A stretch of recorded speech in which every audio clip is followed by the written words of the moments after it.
Okay everyone, so we are reading Harry Potter and the Chamber of Secrets. We're up to chapter 16 and we left off at the top of page 311 and the chapter's called The Chamber of Secrets. So we've just found out that Ginny Weasley was the one who's been taken by the basilisk. What's a basilisk? Who knows? What does it look like? Why can Harry hear it? Why is it taking Ginny Weasley? Okay, let's find out. Lockhart stared around at his stony-faced colleagues. I really never. You may have misunderstood. We'll leave it to you then, Gilderoy, said Professor McGonagall.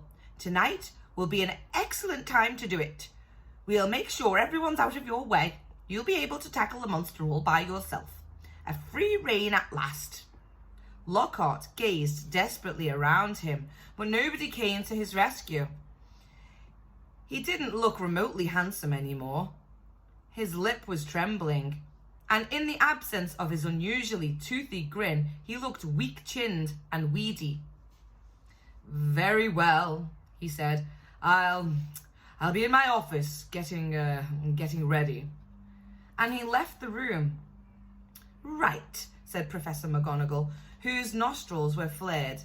That's got him out from under our feet. The heads of houses should go and inform their students what has happened. Tell them the Hogwarts Express will take them home first thing tomorrow. Will the rest of you please make sure no students have been left outside their dormitories? The teachers rose and left one by one. It was probably the worst day of Harry's entire life. He, Ron, Fred and George sat together in a corner of the Gryffindor common room, unable to say anything to each other. Percy wasn't there. He had gone to send an owl to Mr. and Mrs. Weasley, then shut himself up in his dormitory. No afternoon ever lasted as long as that one, nor had Gryffindor Tower ever been so crowded, yet so quiet. Near sunset, Fred and George went up to bed, unable to sit there any longer. She knew something, Harry, said Ron, speaking for the first time since they had entered the wardrobe in the staff room. That's why she was taken. It wasn't some stupid thing about Percy at all. She'd found out something about the Chamber of Secrets. That must be why she was... Ron rubbed his eyes frantically. I mean, she was a pureblood. There can't be any other reason. Harry could see the sun sinking, blood red, below the skyline. This was the worst he had ever felt. If only there was something they could do. Anything. Harry, said Ron, do you think there's any chance at all she's not, you know? Harry didn't know what to say. He couldn't see how Ginny could still be alive. Do you know what? Said Ron. I think we should go and see Lockhart. Tell him what we know. He's going to try and get into the chamber. We can tell him where we think it is and tell him it's a basilisk in there. Because Harry couldn't think of anything else to do, and because he wanted to be doing something, he agreed. The Gryffindors around them were so miserable and felt sorry for the Weasleys that nobody tried to stop them as they got up, crossed the room and left through the portrait hole. Darkness was falling as they walked down to Lockhart's office. There seemed to be a lot of activity going on inside it. They could hear scraping, thumps and hurried footsteps. Harry knocked and there was a sudden silence from inside. Then the door opened. The tiniest crack, and they saw one of Lockhart's eyes peering through it. Oh, Mr. Potter, Mr. Weasley, he said, opening the door a mite wider. I'm rather busy at the moment, if you would be quick. Professor, we've got some information for you, said Harry. We think it'll help you. Well, it's not terribly... The side of Lockhart's face that they could see looked very uncomfortable. I mean, well, all right. He opened the door and they entered. His office had been almost completely stripped. 2 large trunks stood open on the floor. Robes, jade green, lilac, midnight blue, had been hastily folded into one of them. Books were jumbled untidily into the other. The photographs that had covered the walls were now crammed into boxes on the desk. "Are you going somewhere?" said Harry. Well, yes," said Lockhart, ripping a life-size poster of himself from the back of the door as he spoke, and staring to roll it up. "Urgent call, unavoidable. Got to go." "What about my sister?" said Ron jerkily. "Well, as to that, most unfortunate," said Lockhart, avoiding their eyes as he wrenched open a drawer and started emptying the contents into a bag. "No one regrets more than I." "You're the Defense Against the Arts teacher," said Harry. "You can't go now. Not with all the dark stuff that's going on here." "Well, I must say, when I took the job," Lockhart muttered, now piling socks on top of his robes, "nothing in the job description. I didn't expect." "You mean you're running away?" said Harry, disbelievingly. "After all that stuff you did in your books." "Books can be misleading," said Lockhart delicately. "You wrote them," Harry shouted. "My dear boy," said Lockhart, straightening up and frowning at Harry. "Do use your common sense. My books wouldn't have sold half as well if people didn't think I'd done all of those things. No one wants to read about some ugly old Armenian warlock, even if he did save a village from werewolves. He'd look dreadful on the front cover. No dress sense at all. And the witch who banished the abandoned banshee had a hairy chin. I mean, come on." "So you've been taking credit for what a load of other people have done?" said Harry incredulously. Harry," said Lockhart, shaking his head impatiently. "It's not nearly as simple as that. There was work involved.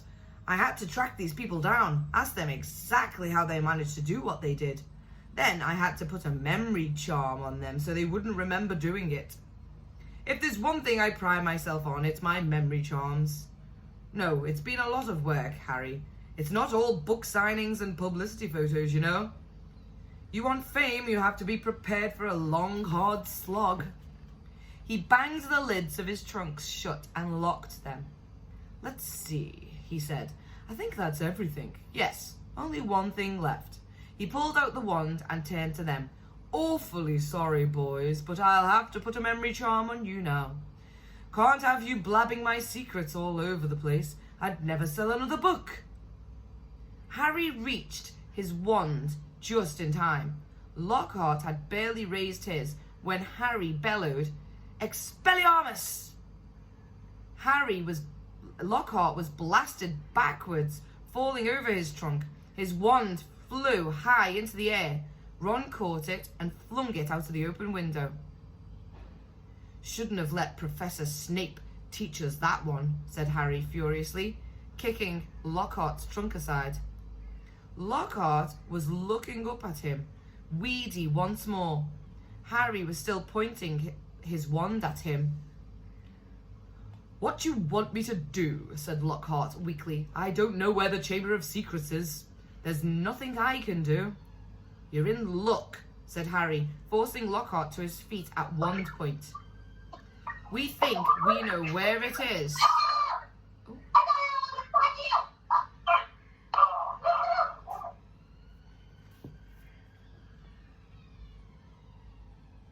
"You're in luck," said Harry, forcing Lockhart to his feet at one point. We think we know where it is and what's inside it. Let's go." They marched Lockhart out of his office and down the nearest stairs, along the dark corridor where the messages shone on the wall, to the door of Moaning Myrtle's bathroom. They sent Lockhart in first. Harry was pleased to see that he was shaking. Moaning Myrtle was sitting on the cistern of the end toilet. "Oh, it's you," she said when she saw Harry. "What do you want this time?" To ask you how you died, said Harry. Myrtle's whole aspect changed at once. She looked as though she had never been asked such a flattering question. Oh, it was dreadful, she said with relish. It happened right in here. I died in this very cubicle. I remember it so well. I'd hidden because Olive Hornby was teasing me about my glasses. The door was locked and I was crying.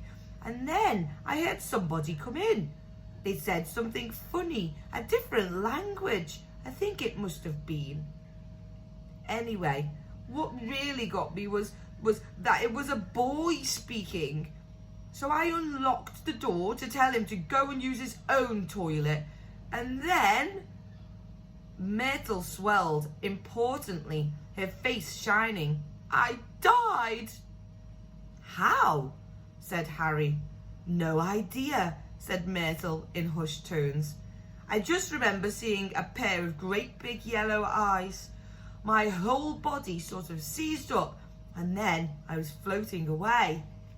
She looked dreamily at Harry, and then I came back again. I was determined to haunt Olive Hornby, you see. Oh, she was sorry she ever laughed at my glasses.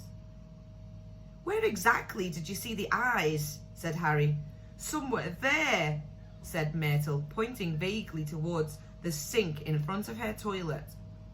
Harry and Ron hurried over to it. Lockhart was standing well back, a look of utter terror on his face. It looked like an ordinary sink. They examined every inch of it, inside and out, including the pipes below. And then Harry saw it. Scratched on the side of one of the copper taps was a tiny snake. That tap's never worked, said Myrtle brightly, as he tried to turn it. Harry, said Ron, say something. Something in parcel tongue. But Harry thought hard. The only times he's ever managed to speak parcel tongue were when he'd been faced with a real snake. He stared hard at the tiny engraving, trying to imagine it was real. Open up, he said. He looked at Ron, who shook his head. English, he said. Harry looked back at the snake, willing himself to believe it was alive. If he moved his head, the candlelight made it look as though it was moving. Open up, he said. Except that the words weren't what he heard. A strange hissing had escaped him, and at once the tap glowed with a brilliant white light and began to spin. Next second, the sink began to move. The sink, in fact, sank right out of sight, leaving a large pipe exposed, a pipe wide enough for a man to slide into. Harry heard Ron gasp and looked up again. He had made up his own mind what he was going to do. I'm going down there, he said. He couldn't not go, not now that they'd found the entrance to the chamber, not if there was even the faintest, slimmest, wildest chance that Ginny might be alive. Me too, said Ron. There was a pause. Well, you hardly seem to need me, said Lockhart, with a shadow of his old smile. I'll just... He put his hand on the doorknob, but Ron and Harry both pointed their wands at him. You can go first, Ron snarled. White-faced and wandless, Lockhart approached the opening. Boys, he said in his feeble voice. Boys, what good will it do? Harry jabbed him in the back with his wand. Lockhart slid his legs into the pipe. I really don't think, he started to say, but Ron gave him a push and he slid out of sight. Harry followed quickly. He lowered himself slowly into the pipe, then let go. It was like rushing down an endless, slimy, dark slide. He could see more pipes branching off in all directions, but none as large as theirs, which twisted and turned, sloping steeply downwards, and he knew that he was falling deeper below the school than even the dungeons. Behind him, he could hear Ron thudding slightly at the curves.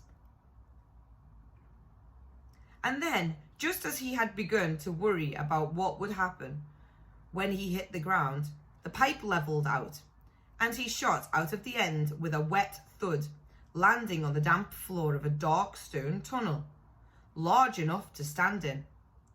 Lockhart was getting to his feet a little way away, covered in slime and as white as a ghost. Harry stood aside as Ron came whizzing out of the pipe too. "We must be miles under the ground of the school," said Harry, his voice echoing in the black tunnel. "Under the lake, probably," said Ron, squinting around the dark, slimy walls. All three of them turned to stare into the darkness ahead. "Lumos," Harry muttered to his wand, and it lit again. "Come on," he said to Ron and Lockhart, and off they went, their footsteps slapping loudly on the wet floor. The tunnel was so dark that they could only see a little distance ahead. Their shadows on the wet walls looked monstrous in the wand light. "Remember," Harry said quietly as they walked cautiously forward, "any sign of movement, close your eyes straight away." But the tunnel was quiet as the grave, and the first unexpected sound they heard was a loud crunch as Ron stepped on what turned out to be a rat's skull. Harry lowered his wand to look at the floor and saw that it was littered with small animal bones. Trying very hard not to imagine what Ginny might look like if they found her, Harry led the way forward round a dark bend in the tunnel. "Harry, there's something up there," said Ron hoarsely, grabbing Harry's shoulder. They froze, watching. Harry could see the outline of something huge and curved lying across the tunnel. It wasn't moving. "Maybe it's asleep," he breathed, glancing back at the other two. Lockhart's hands were pressed over his eyes. Harry turned back to look at the thing, his heart beating so fast it hurt. Very slowly, his eyes as narrow as he could make them and still see, Harry edged forward, his wand held high. The light slid over a gigantic snake skin of a vivid, poisonous green, lying curled and empty across the tunnel floor. The creature that had shed it must have been 20 feet long at least. "Blimey," said Ron weakly. There was a sudden movement behind them. Gilderoy Lockhart's knees had given away. "Get up," said Ron sharply, pointing his wand at Lockhart. Lockhart got to his feet. Then he dived at Ron, knocking him to the ground. Harry jumped forward, but too late. Lockhart was straightening up, panting, Ron's wand in his hand and a gleaming smile back on his face. "The adventure ends here, boys," he said. "I shall take a bit of the skin back up to the school, tell them I was too late to save the girl, and that you two tragically lost your minds at the sight of her mangled body. Say goodbye to your memories." He raised Ron's sellotaped wand high over his head and yelled, "Obliviate!" The wand exploded with the force of a small bomb. Harry flung his arms over his head and ran, slipping over the coils of the snakeskin, out of the way of great chunks of tunnel ceiling which were thundering to the floor. Next moment he was standing alone, gazing at a solid wall of broken rock. "Ron!" he shouted. "Are you okay? Ron!" "I'm here," came Ron's muffled voice from behind the rockfall. "I'm okay. This git's not, though. He got blasted by my wand." There was a dull thud and a loud "ow." It sounded as though Ron had just kicked Lockhart in the shins. "What now?" Ron's voice said, sounding desperate. "We can't get through. It'll take ages." Harry looked up at the tunnel ceiling. Huge cracks had appeared in it. He had never tried to break apart anything as large as these rocks by magic, and now didn't seem a good moment to try. What if the whole tunnel caved in? There was another thud and another ow from behind the rocks. They were wasting time. Ginny had already been in the Chamber of Secrets for hours. Harry knew there was only one thing to do. Wait there, he called to Ron. Wait with Lockhart. I'll go on. If I'm not back in an hour. There was a very pregnant pause. I'll try and shift some of this rock, said Ron, who seemed to be trying to keep his voice steady, so you can get back through. And Harry... See you in a bit, said Harry, trying to inject some confidence into his shaking voice. And he set off alone past the giant snakeskin. Soon the distant noise of Ron straining to shift the rocks was gone. The tunnel turned and turned again. Every nerve in Harry's body was tingling unpleasantly. He wanted the tunnel to end, yet dreaded that he'd find when he did. And then, at last, as he crept around yet another bend, he saw a solid wall ahead, on which 2 entwined serpents were carved. Their eyes set with great glinting emeralds. Harry approached, his throat very dry. There was no need to pretend these stone snakes were real. Their eyes looked strangely alive. He could guess what he had to do.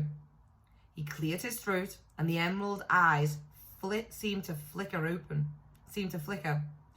Open, said Harry in a low, faint hiss. The serpents parted as the wall cracked open. The halves slid smoothly out of sight, and Harry, shaking from head to foot, walked inside. Ooh, and that's the end of chapter 16, boys and girls, the Chamber of Secrets. Next chapter is on page 323, and that is the Heir of Slytherin. Thanks for watching.